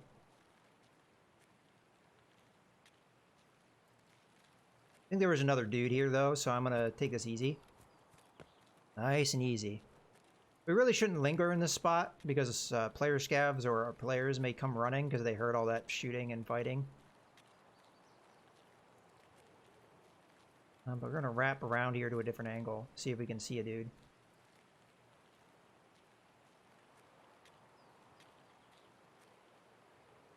Another dude dead here. Would the grenade have killed him while clear over here? He's not looted. He has body armor on. The Siggies. That's a dude I may have shot. Or grenaded. Dead. Ah. That's a dead player. He's been looted. He has the same kind of body armor as I do. He's definitely been worked over here, but somebody didn't check his pockets. Always check pockets, my friends. That helmet is junk. So that dead guy may have been killed by the player or whoever looted the player. We got one of these fleece hats. We'll go ahead and put this on. Check his pockets, and then we'll get the hell out of here. I'll probably take the fleece hat. Got a hot rod. We'll take that. Okay. What did he have as a gun? I didn't look. He has another VP-209. Popular gun today. Let's drink the hot rod. We need a little bit of hydration here. So I definitely got one kill there. I don't know the grenades, if they did anything or they were just complete waste. But hey, it's another way to level up our grenade, our strength skill. Something I'm kind of behind on. I haven't really been working on that, my strength skill too much. Anyway, we don't want to linger any longer than we did there.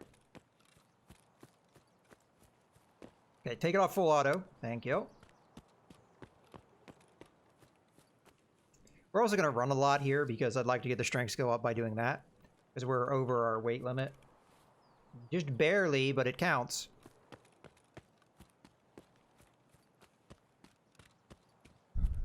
Alright, well that was 3 good raids, man. I mean, we're not out yet, but we got 2 quests done. We got good loot. We got a couple kills. It could have been more action-packed. Oftentimes, that power station has a lot more scavs at it, and I kind of expected to see more action. We just really didn't. There could still be scavs along the way I'm going, though, so. I don't know why I'm going to the weather station. We still got a long way to go, to be totally honest with you guys.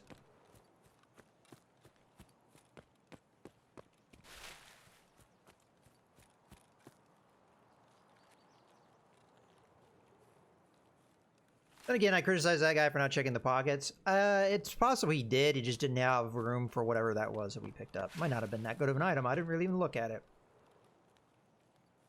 I just saw it was a weapon mod, so I took it.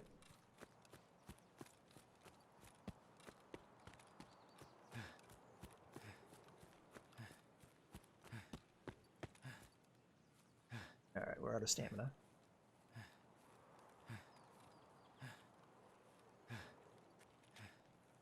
I haven't been seeing many scavs at this extract. In theory, they do spawn there. It's been a while since I've seen one, though.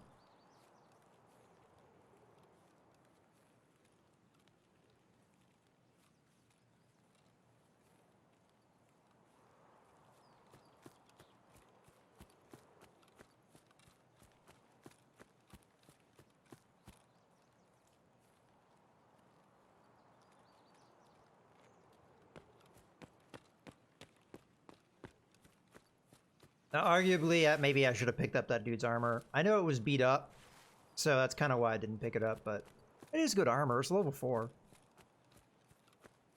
Didn't save that guy's life, but maybe he got hit in the head. That helmet he was wearing is only level 2, so a lot of things will punch through level 2.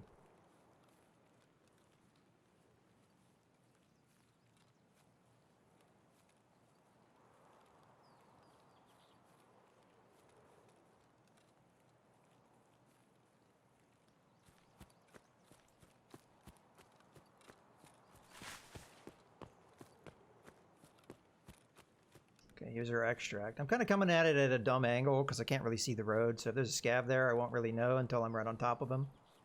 But then the range will be closer and the shots will be easier, I guess.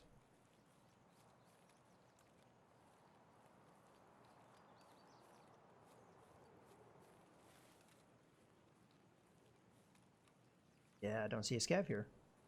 I guess it doesn't matter. Yep, none on the road either. Real quiet run. I guess it was because we went so early in the morning.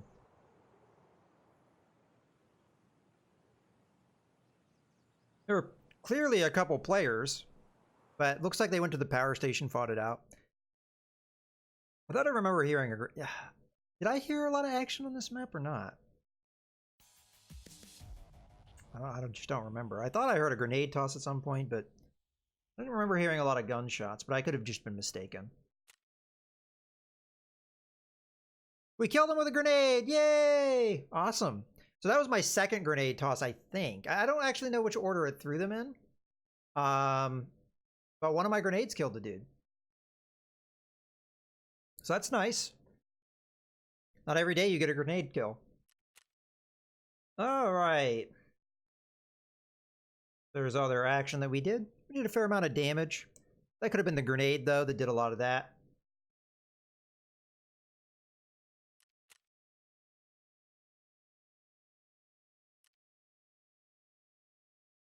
Those were good tosses, though. I mean, that was good accuracy from those grenades. I have a feeling it was the first grenade I tossed, because that one I think was right on the money.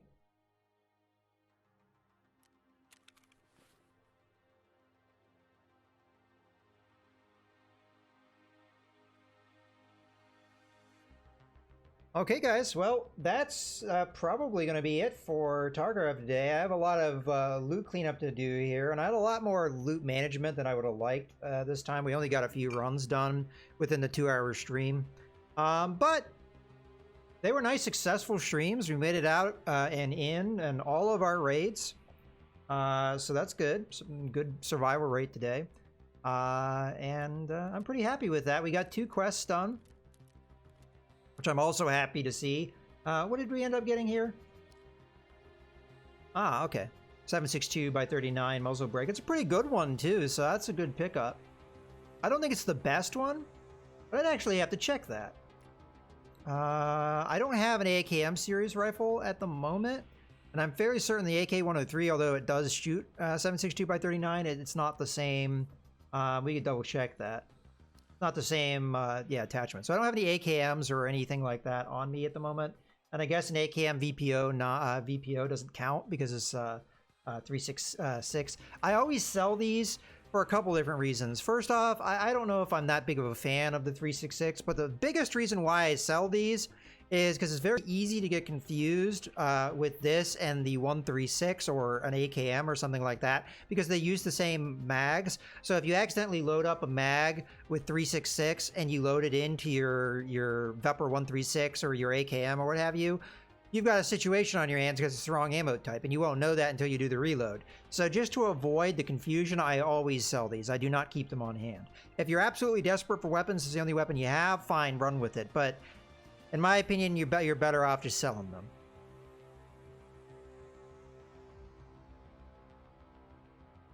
But otherwise, I think we did pretty good. Yeah. Okay, well, we're going to wrap up Tarkov here, but we are going to, well, for those of you on YouTube, I hope you guys have enjoyed, and I'll see you next time. Bye!